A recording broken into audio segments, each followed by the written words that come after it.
Bonjour à tous et bienvenue sur la chaîne. Aujourd'hui, je vous invite à explorer avec moi un sujet qui se cache souvent derrière des emballages brillants et un marketing séduisant, la place qu'occupent les aliments ultra transformés dans nos assiettes et le rôle qu'ils jouent dans la progression des maladies chroniques. Depuis une vingtaine d'années, ces produits ont conquis les rayons des supermarchés, au point que, selon certaines enquêtes, ils représentent désormais plus de la moitié des apports énergétiques dans plusieurs pays occidentaux.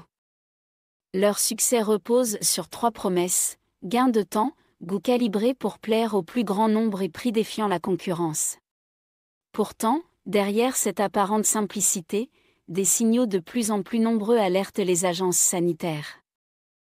L'ANSE, l'Agence nationale de sécurité sanitaire de l'alimentation, a passé au crible plus d'une centaine d'études pour comprendre ce qui se passe réellement quand l'ultra-transformation devient la norme plutôt que l'exception. 1. Qu'est-ce qu'un aliment ultra-transformé ? Pour bien poser le décor, rappelons d'abord qu'un aliment, transformé, n'a rien de nouveau. Le pain, le fromage ou la confiture sont le résultat de transformations que l'humanité pratique depuis des siècles. L'ultra-transformation, elle, marque un saut qualitatif. On fractionne la matière première jusqu'à en perdre la structure d'origine, puis on recompose le tout avec des additifs, des exhausteurs de goût, des correcteurs de texture et parfois des colorants pour évoquer un aspect naturel. Dans une boisson gazeuse à l'orange, par exemple, l'orange peut n'être plus qu'un arôme synthétique appuyé de sucre liquide et d'acide citrique.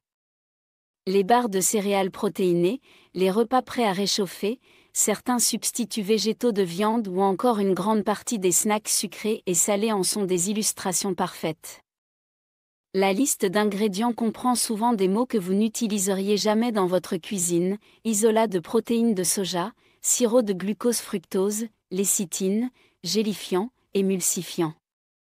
2. La classification NOVA. Faute de définition réglementaire universelle, les chercheurs s'appuient sur la classification NOVA imaginée par le professeur Carlos Monteiro. NOVA répartit les produits en 4 groupes croissants de transformation. Le premier rassemble les aliments bruts ou peu transformés, le deuxième, les ingrédients culinaires transformés comme l'huile ou le sucre, le troisième, les aliments transformés traditionnels tels que le pain complet ou les conserves de légumes, et le quatrième, les fameux ultra-transformés. Pourquoi cette carte est-elle si importante ? Parce qu'elle permet aux épidémiologistes de convertir ce que nous mettons dans notre caddie en données comparables d'une étude à l'autre. Sans ce cadre, impossible de savoir si deux chercheurs parlent des mêmes aliments quand ils évoquent un plat industriel. Grâce à NOVA, on peut croiser des bases de consommation de plusieurs pays et repérer des tendances globales plutôt que des anecdotes locales. 3. L'analyse de l'ANSE. Consciente du débat, l'ANSE a lancé une revue systématique couvrant les travaux publiés entre 2009 et 2023. Chaque étude a été évaluée selon sa méthodologie, la taille de la cohorte, la durée du suivi et la qualité des ajustements statistiques. Au final, 67 études ont été jugées suffisamment robustes pour alimenter la synthèse. L'agence reconnaît que le poids des preuves reste faible. Beaucoup de travaux sont observationnels et ne démontrent qu'une association, pas une causalité stricte. Néanmoins, la convergence des résultats, c'est-à-dire le fait que plusieurs équipes, dans des contextes différents, observent la même tendance, donne du crédit à l'hypothèse d'un lien défavorable entre ultra-transformés et santé. Autrement dit, même si la science n'est pas encore gravée dans le marbre, il règne un faisceau d'indices assez solide pour justifier la prudence.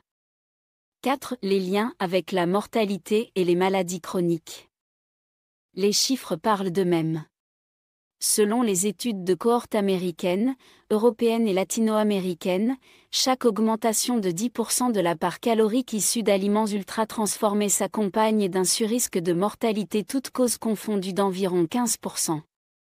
Le diabète de type 2 montre un gradient encore plus marqué, plus 25% à plus 30% de risque pour les forts consommateurs, même après correction pour l'activité physique et l'indice de masse corporelle. Les maladies cardio-neurovasculaires suivent la même trajectoire. Côté cancer, les données les plus solides concernent le sein et le côlon rectum. Le surpoids et l'obésité viennent compléter ce sinistre tableau.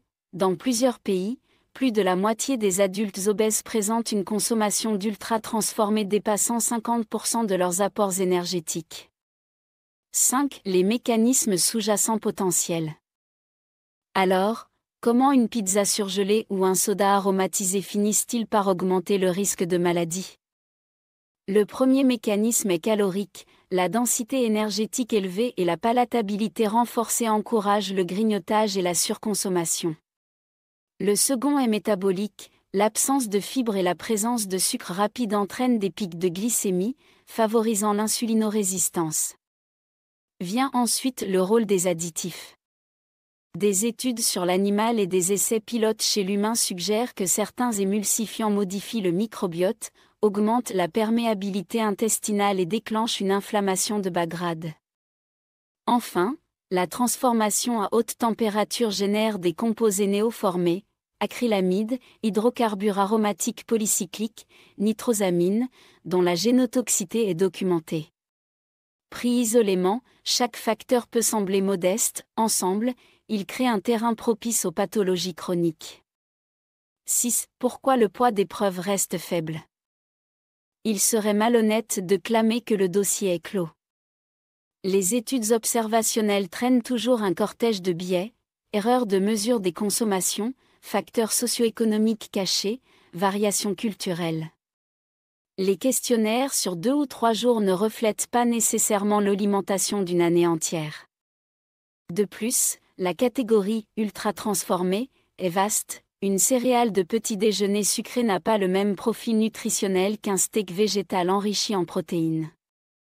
Pour renforcer la preuve, il faudrait des essais contrôlés randomisés de longue durée, un défi logistique et éthique majeur. Mais l'argument de l'incertitude ne doit pas servir d'excuse à l'inaction, c'est plutôt une invitation à améliorer la qualité méthodologique et la précision des futures recherches. 7. Comment réduire son exposition? Passons à la pratique. Première étape, lire les étiquettes. Une règle simple consiste à poser le produit si la liste d'ingrédients dépasse 5 ou 6 lignes ou si elle contient des mots impossibles à prononcer. Deuxième étape, réintroduire la cuisine maison, même minimaliste. Faire tremper des légumineuses le dimanche soir, rôtir des légumes de saison, préparer un granola sans sucre raffiné demande moins de temps qu'on ne le pense. Troisième étape, privilégier les boissons simples, eau, café filtré, thé nature, infusion et garder les sodas pour des occasions exceptionnelles. Quatrième étape, se rappeler que le goût s'éduque. En diminuant progressivement le sel, le sucre et les arômes artificiels, le palais se ressensibilise et trouve de la satisfaction dans des saveurs plus subtiles. Enfin, planifier ses repas permet d'éviter la tentation du tout prêt lorsqu'on rentre fatigué en fin de journée. 8. Vers une alimentation plus protectrice. Réduire les ultra-transformés n'est qu'un volet, encore faut-il savoir par quoi remplacer ces calories. Le régime méditerranéen, riche en légumes, fruits colorés, céréales complètes, huile d'olive et poissons gras, a montré sa capacité à abaisser la mortalité cardiovasculaire. Les légumineuses apportent fibres et protéines végétales, stabilisent la glycémie et nourrissent les bactéries intestinales bénéfiques. Les noix, malgré leur densité calorique, renferment des acides gras monoinsaturés et des antioxydants protecteurs. Les aliments fermentés comme le kéfir, le miso ou la choucroute crue réensemencent le microbiote. Il ne s'agit pas de suivre un dogme rigide, mais de privilégier les aliments peu ou pas transformés, d'alterner les sources de protéines, d'user d'herbes et d'épices pour réveiller les papilles plutôt que de recourir aux exhausteurs industriels. Conclusion. Nous voici au terme de notre exploration. Les aliments ultra-transformés ne sont pas un poison immédiat, mais leur consommation quotidienne et massive s'accompagne d'un ensemble d'indices épidémiologiques qui pointent vers un risque accru de mortalité et de maladies chroniques, notamment le diabète de type 2, l'obésité, les maladies cardio-neurovasculaires et certains cancers.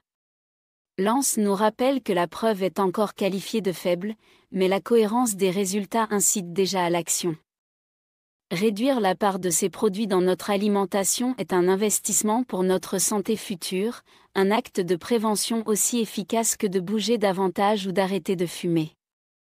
En redevenant acteur de notre assiette, en choisissant des aliments reconnaissables, simples et savoureux, nous reprenons la main sur un déterminant majeur de notre qualité de vie.